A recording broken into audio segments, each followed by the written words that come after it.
Señor les bendiga, queridos hermanos, en esta noche.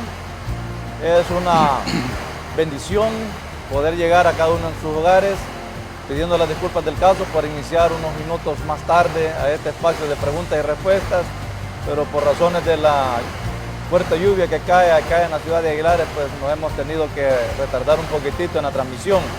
Sin embargo, vamos a tratar de aprovechar los minutos que nos quedan y esta noche, pues una vez más, junto a mi hermano Alfredo Gámez, nuestro pastor, vamos a tratar de darle respuesta a aquellas preguntas, a aquellas inquietudes que en algún momento pues ha surgido en su mente y en su corazón, a lo mejor a raíz de la lectura de la palabra de Dios, a través de algún comentario que escuchó o algo que leyó, o alguna pregunta que a usted en algún momento le hicieron. Pues esperamos aún su pregunta, puede enviarla acá a Elim Aguilares y le vamos a estar dando lectura. Así es de que bienvenidos, y es un gusto poder llegar hasta cada uno de sus hogares, esperando pues que este espacio sea de mucha bendición. Siempre recordándoles que pueden formular preguntas concretas en cuanto a algún tema bíblico, algo que tenga que ver pues con nuestra fe, con nuestra creencia en el Señor, temas particulares, personales, pues eso no lo vamos a abordar a través de este medio. Si usted necesita una consejería, es para nosotros un gusto poderle atender en su momento adecuado. Así es de que vamos a dar inicio a la primera pregunta y esperamos que usted le dé todo el volumen a su receptor ahí donde está para que podamos escuchar de la mejor manera. Y la primera pregunta que tenemos es acerca de la gran tribulación y se la formulamos acá a nuestro pastor. Dice la pregunta: ¿cuál será el trato para con los niños en la gran tribulación, ya que ellos no tendrán la facultad en decidir para dejarse sellar por la marca de la bestia? Esta es una pregunta que nos viene desde la cabaña. Bueno, un saludo a todos los hermanos que ya nos ven y pidiendo las disculpas por la tardanza. Sin embargo, pues es nueva la oportunidad que nos permite el Señor estar. En primer lugar, tenemos que decir que en el periodo de la gran tribulación, lo que es el gobierno de la bestia con sus ayudantes, el anticristo y los gobiernos confederados, van a hacer un sistema que les permita controlar a todas las personas. Y la marca está a cargo del falso profeta. Y lo que la Biblia dice es que en el capítulo 13 y verso 16 del Apocalipsis es que el falso profeta hacía que a todos, pequeños, grandes, ricos y pobres, libres y esclavos, se les pusiese una marca en la mano derecha o en la frente, y que ninguno pudiese comprar ni vender si no tuviese la marca o el nombre de la bestia o el número de su nombre. Entonces, este es como un código, como un control, que no solo permite los trances o las transacciones propias de la vida, sino que además indica una pertenencia. Entonces los niños, si bien es cierto, no tienen esa capacidad, pero por estar bajo el gobierno, bajo el dominio del anticristo, todos los grandes, pequeños, ricos, pobres, todas las personas van a ser selladas indistintamente. Eso, por un lado, le dará a la bestia pues el control y el dominio sobre esas personas, y además pues sin ese sello no podrán comprar ni vender. Por eso es que la Biblia dice más adelante que solo los que no se dejen marcar, obviamente van a ser sacrificados, van a ser asesinados, porque la bestia no va a permitir ninguna revuelta, ninguna sublevación. De manera pues que los niños de esa época serán víctimas como todos aquellos que no quisieron hoy recibir pues la gracia de nuestro Señor Jesucristo. Amén. También tenemos esta pregunta de acá de la cabaña que dice: ¿qué alegatos puede tener un cristiano ante un testigo de Jehová cuando dice que la Biblia que nosotros usamos y nuestra doctrina es parte de la reforma de un obispo católico? Es la pregunta. Bueno, la verdad es que quienes han cambiado el formato bíblico son ellos. Inicialmente los testigos de Jehová usaban nuestra versión. Fue ya años después que ellos decidieron hacer su propia versión. Entonces, no es que nosotros hemos cambiado la versión, sino realmente ellos tuvieron que adecuar una versión que se prestara a sus doctrinas. Nosotros, por la gran voluntad de Dios, nuestra Biblia es bastante afín a todas las versiones que se conocen. De tal manera entonces que no fuimos nosotros los que tuvimos que hacer una Biblia, sino fueron ellos. Y eso hay que preguntarle por qué ellos hicieron una Biblia ad hoc para poder respaldar sus enseñanzas. Bien, también tenemos otra pregunta, hermano, que dice, ¿cuántos años pasó Dios solo antes de la creación? Quiere saber nuestra hermana cuántos años pasó el Señor o nuestro Dios solo antes de crear a Adán y a Eva. Bueno, la verdad es que no se puede medir en años, ya que la medida del año, meses, semanas, días, horas, segundos, etcétera, es una medida pues ya bien a posteriori que simplemente tiene que ver con la rotación de nuestra Tierra alrededor del Sol o con la rotación de la Tierra en sí mismo. Es decir, por cada vuelta que la Tierra da sobre su propio eje, a eso se le llama un día. Y dura aproximadamente 24 horas y unos centavitos ahí. Y la vuelta que da nuestra Tierra alrededor del Sol, pues dura aproximadamente 365 días, un cuarto. Por eso es que cada 4 años usted ve pues un día más en el mes de febrero. Entonces, decir años en el principio es bien difícil, no se puede hacer. Lo que la Biblia menciona, lo menciona con lapsos de tiempo que le llama eternidades.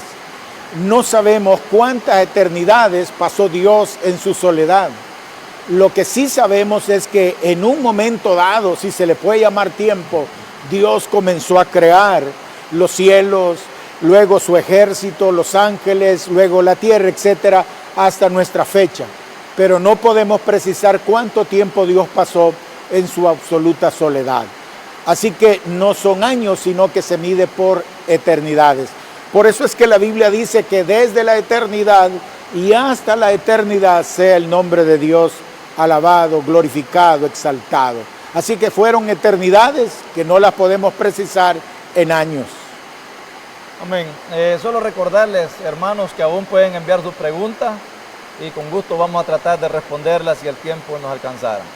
Hermano, también otra pregunta que formularon ayer y aprovecho para hacérsela es en cuanto al estudio que usted dio al mensaje del Cristo resucitado parte 2. Cuando Jesús aparece a los discípulos que van en el camino, el Señor bendijo el pan, los peces. Entonces la pregunta de la hermana era si el Señor ya resucitado podía comer, y aprovecho para hacérsela ahorita. Sí, una de las ventajas del cuerpo glorificado es que éste se puede adaptar a cualquier esfera, es decir, puede adaptarse a la esfera física. En ese sentido, él dijo, pálpenme y ved que yo mismo soy, porque un espíritu no tiene carne ni huesos. Y por eso es que él les pidió, ya en la noche, como eso de las 10, les pidió pues comer, para demostrar que él era el mismo. Entonces, las características de este cuerpo glorificado puede adaptarse a la realidad física y puede adaptarse a la realidad espiritual. En ese sentido, Cristo puede estar en todas partes al mismo tiempo, como puede estar en una sola parte focalmente hablando. Es decir, porque su cuerpo glorificado lo libera de las limitaciones que ahora nosotros tenemos. Es decir, nosotros no podemos atravesar la materia. Jesús entró ese domingo en la noche, entró estando las puertas cerradas. Es decir, que de una manera extraordinaria pudo sobrepasar.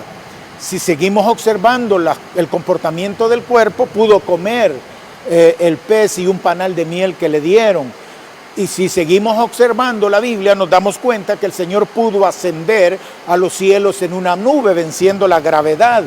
Y si nos damos cuenta, viajó de Emaús a Jerusalén muy rápido, de tal forma que pudo hacer muchas cosas a través de su cuerpo, que bajo esas características extraordinarias podía adaptarse a lo físico como a lo espiritual. Así es que no es nada extraño que él pueda comer pueda ser tocado, pueda ser palpado o pueda viajar a la velocidad, por decir algo, de la luz de un lugar a otro, porque su cuerpo ahora ya no tiene un límite impuesto por la materia, es decir, ni por el espíritu. Ahora es completamente, digamos, un cuerpo extraordinario que puede estar en todas partes al mismo tiempo.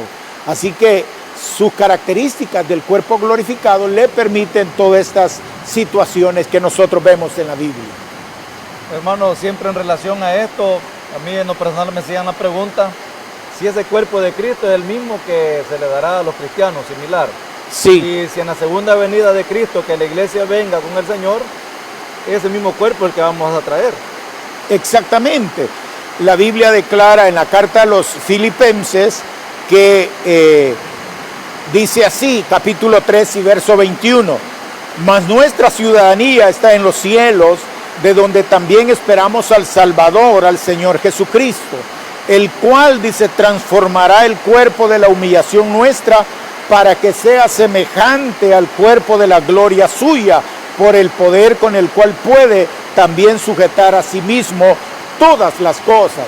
Es decir, que el cuerpo del Señor Jesucristo tiene unas extraordinarias cualidades y características que le permiten actuar en la esfera física como en la esfera espiritual. Y dice acá Filipenses que así será nuestro cuerpo, es decir, que tendrá las mismas similitudes al cuerpo glorioso de nuestro Señor Jesucristo. Y en la carta a los Corintios, en el capítulo 15, Pablo agrega que sembramos en cuerpo animal y resucitaremos en cuerpo espiritual. Sembramos en un cuerpo digamos, corruptible, cosecharemos en un cuerpo incorruptible. Así que nuestro cuerpo sí será de las mismas características gloriosas que el cuerpo glorificado de nuestro Cristo tiene. Amén. Luego esta pregunta que nos llega dice, Dios les bendiga, hermanos, tengo una pregunta. ¿Cómo explicarle a un ateo que Dios existe? Bueno, la Biblia dice que los cielos cuentan su gloria y el firmamento anuncia la obra de sus manos. Entonces, el ateo es aquel que dice que no cree en Dios, pero habría que ver si eso es cierto, porque si uno comienza a ver la ontología, si uno comienza a ver cómo está estructurado el universo, es imposible pensar que todo esto tan debidamente ordenado y en su punto medio se haya creado por casualidad. Entonces, cuando uno ve, por ejemplo, un teléfono y se da cuenta de su precisión, de su armonía, de su diseño, lo que uno puede llegar a pensar es que este teléfono lo pudo hacer alguien con una mente y una capacidad extraordinaria. Es inconcebible pensar que un aparato como esto se haya formado solo, que las piezas, que los detalles, que todo eso se haya formado así por así. Es inconcebible. Se requiere mucho más fe creer eso, que por la casualidad se formó, que admitir que una mente creadora. Por eso nosotros sustentamos lo que la Biblia dice, que la creación da testimonio de la obra de Dios. A esto se le llaman los argumentos naturales, es decir, que sin necesidad de la Biblia, la misma naturaleza demuestra una ontología, un diseño, una forma extraordinaria y precisa de todas las cosas, dando con ello a entender que tuvo que haber una mente maestra, una mente sabia para hacer todas las cosas, a que esto fue producto de la casualidad y la contingencia. Obviamente no podemos convencer a nadie, pero sí podemos argumentar por qué nosotros creemos lo que creemos. Bien, nos llega esta pregunta, dice, bendiciones, hermanos, quisiera saber qué opinión tenemos o qué tienen ustedes, dice, sobre la teología de la Iglesia de los Santos de los últimos días.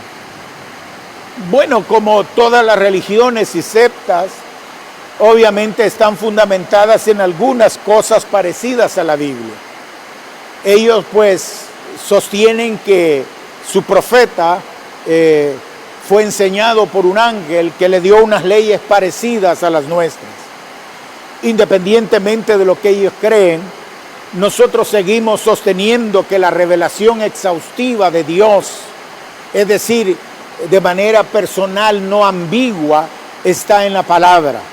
Y si nosotros creemos que la palabra de Dios es inspirada por Dios, entonces tenemos que darle crédito a la forma y la manera en que Dios se revela a través de las Sagradas Escrituras, que para nosotros es lo fiable, es lo seguro, no es especulativo, ni imaginativo, ni hipotético, y que está garantizado por la inspiración misma del Dios Todopoderoso.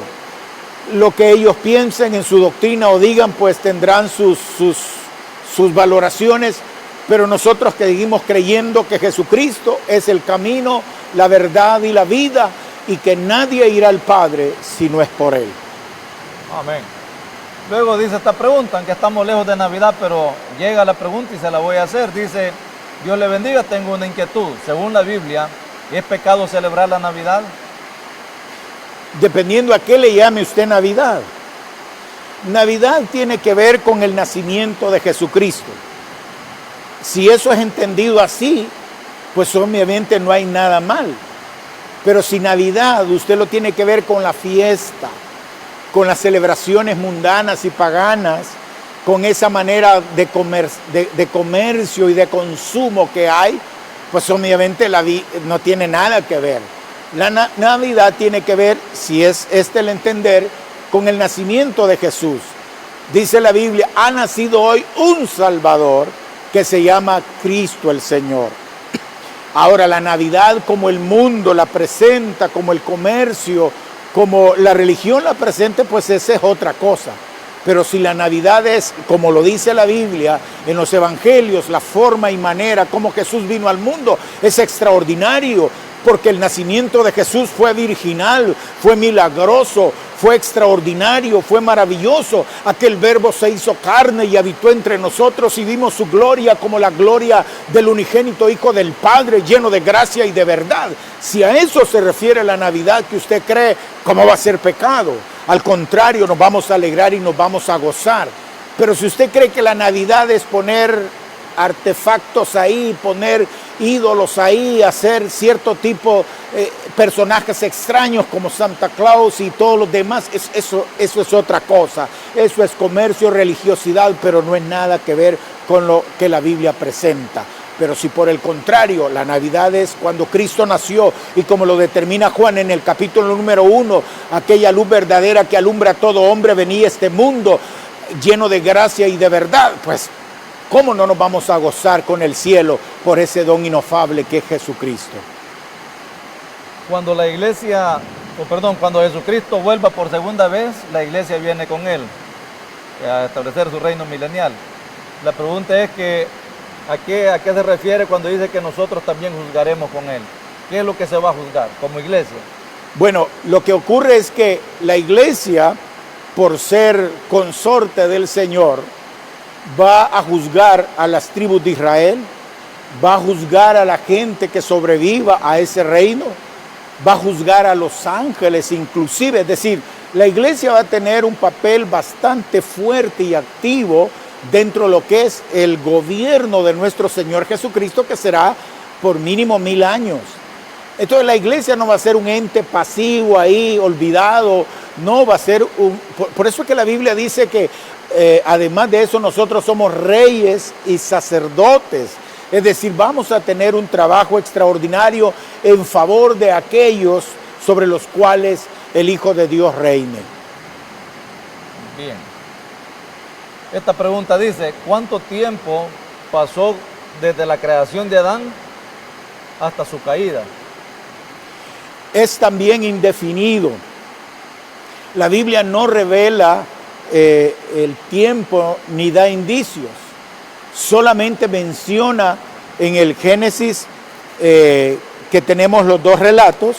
En el primero, pues, que es el capítulo 1, donde se menciona que en el versículo 28, 27, que el hombre fue creado a imagen de Dios, lo creó, y que luego Dios lo bendijo. Y luego pues les da la orden de crecer, multiplicarse, de su alimentación, de su dominio que iban a tener sobre la nueva creación. Es hasta en el capítulo ya 3 que se menciona pues la caída de Adán, pero no tenemos, digamos, un tiempo como es el primer día cuando se creó la luz, el segundo día cuando se creó la expansión, el tercer día, el cuarto día. No tenemos ese registro, solo se menciona que Adán pues se encontraba en el huerto y que luego la serpiente visita a Eva y pues toda la historia que nosotros conocemos, pero no hay un tiempo definido. Pueden ser años, pueden ser decenas de años o pueden ser menos, no lo podemos precisar con absoluta certeza. Solo sabemos que fue un tiempo muy probablemente corto porque no hay un registro de algo o de alguna actividad que se haya hecho, que se haya mencionado, no se encuentra, son muy pocas como la de poner nombre a los animales, etcétera, pero no hay detalles que nos haga ver que fue un tiempo larguísimo, más bien ha de haber sido un tiempo muy corto para que luego pues se da la caída. La Biblia no lo especifica en los primeros capítulos. Muy bien, nos llega otra pregunta desde acá de la cabaña. Dice, ¿podría explicar sobre el ecumenismo, ya que cada día que pasa se pinta el escenario hacia los tiempos finales? Bueno, el ecumenismo es pues el deseo de las religiones de unirse bajo un frente común. Lo que la Biblia dice es, júntense con los que de corazón limpio invocan el nombre del Señor. Es decir, no podemos unirnos con otras personas en aras de la unidad. Tenemos que saber con quiénes nos unimos. Y por eso es que el ecumenismo es muy peligroso, porque aunque presenta la verdad de la unidad, no nos convence lo suficiente para poder nosotros unirnos con cualquiera. La Biblia nos llama a que seamos cuidadosos y celosos. Júntate, como ese verso, con los que de corazón limpio invocan al Señor. Es decir, tenemos que tener principios similares, muy esenciales y sobre todo a nivel escritural, que sean la razón por los cuales nos unimos. No solo por hacer grupo o hacer un gremio enorme para tener una masa de gente y presionar políticas y gobiernos. No, eso lo va a hacer la gran ramera. Nosotros tenemos que cuidarnos porque somos la iglesia. La Virgen de Cristo debe estar pura y santa, es decir, no tiene que estar mezclado. Por eso es que la gran ramera dice que se prostituyó con los reyes de la tierra, porque perdió sus principios y sus valores. La iglesia debe ser una iglesia santa, sin mancha y sin arruga. Debe de preservar la pureza, la santidad, y eso es lo que tenemos que buscar. Si nuestros principios son los mismos, pues entonces qué bien, pero no suele ser así. Cada quien pues tiene sus creencias y eso es lo peligroso. Por eso yo pienso que es mejor mantenernos dentro del marco de la palabra del Señor para estar salvaguardado por ella. Amén. Luego esta pregunta dice, ¿cuáles son los pasos para un arrepentimiento sincero? Bueno, un genuino arrepentimiento debe de tener, así viéndolo en cámara lenta, el primero debe de ser un cambio de pensar. Es decir, debe de haber un cambio en nuestra mente, en nuestros propósitos, en nuestra cosmovisión. Eso lo refleja aquella parábola cuando dice, y volviendo en sí. Aquel individuo que se había apartado del Padre y estaba lejos, por fin se percata que estaba fuera de lugar, que estaba en una situación paupérrima. Y dice que volvió en sí, se percató que no era su lugar ni su posición. Y dijo, volveré a mi Padre. Lo segundo que vemos en esa historia es un dolor por haber pecado. La persona que se va a arrepentir debe de arrepentirse de sus pecados, de su mal vivir, de su mala conducta. Entonces, Para ello debe de sentir pena, vergüenza, dolor de haber pecado. En esa misma escritura dice que aquel muchacho dijo: Padre, he pecado contra el cielo y contra ti. No solo basta tener un dolor, sino que hay que confesarlo. Confesarlo. El que confiesa su pecado y se aparta, dice la Biblia, alcanzará misericordia. Luego de haber confesado nuestro pecado y de haber sentido dolor, tenemos que apartarnos de él. Es decir, no practicar lo que antes hacíamos, sino apartarnos y comenzar a practicar lo mejor, lo bueno. Por eso es que el arrepentimiento tiene que ver con un cambio de pensar, con un cambio de sentir y con un cambio de actuar. Esos tres elementos son básicos para un genuino arrepentimiento: un cambio de pensar, un cambio de sentir y un cambio de actuar. Si solo hay dos de esos, por ejemplo, si solo hay un cambio de pensar, pero no hay un cambio de sentir, ni un cambio de actuar, entonces solo hay un remordimiento. Y Dios no quiere que tú tengas un remordimiento, Dios quiere que tú tengas una vida nueva. Si solo hay un cambio de pensar y un cambio de sentir, no lo hay, entonces solo habrá culpabilidad, porque solo te vas a sentir culpable de ciertas cosas, pero vas a volverlas a hacer. Por ello es importante que las tres cosas tengan que hacer, pero si solo hay un cambio de sentir y un cambio de pensar y uno de sentir, pero no de actuar, entonces serás un religioso, aparentando ser algo cuando en realidad no lo eres. Por eso es importante que haya un cambio de sentir, de pensar, de sentir y de actuar. Si estos tres elementos dan, entonces sí hay un verdadero arrepentimiento que nos llevará pues como paso previo a la salvación y al encuentro con Cristo Jesús. Esta misma persona hace otra pregunta y dice: ¿puede un cristiano verdadero reincidir en el mismo pecado? Bueno, todos podemos pecar. Ahora, si alguien está reincidiendo, habría que ver qué tipo de pecado es y si él pues no está haciendo lo que debe de hacer.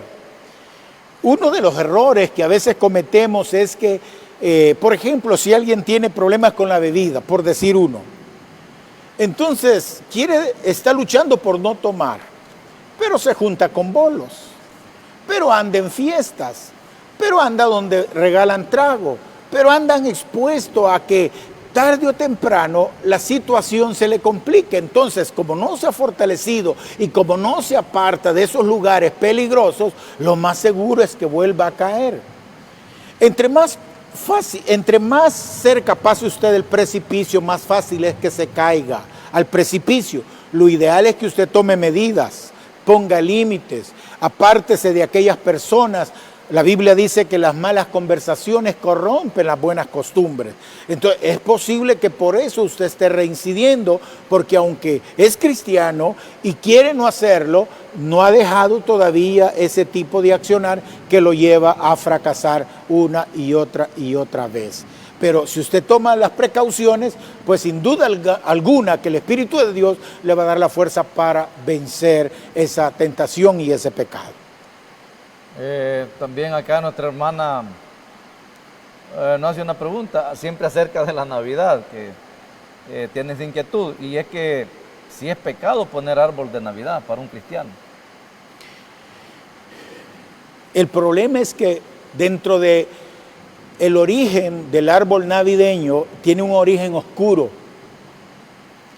es de un origen espirituista, que se remonta pues a mucho tiempo atrás y que no tiene nada que ver con la historia bíblica. Si usted lee la historia bíblica, ¿había algún pino ahí?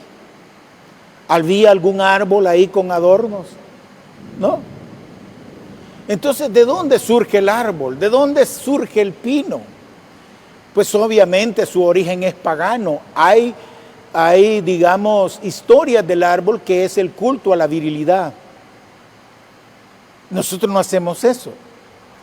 Ahora, si usted quiere cortar un palo y ponerlo como adorno, póngalo en febrero, hombre, marzo, abril, mayo, junio, julio, agosto, y eso es un adorno, que es otro concepto, pero no tiene nada que ver con los principios, digamos, los orígenes paganos de esta situación.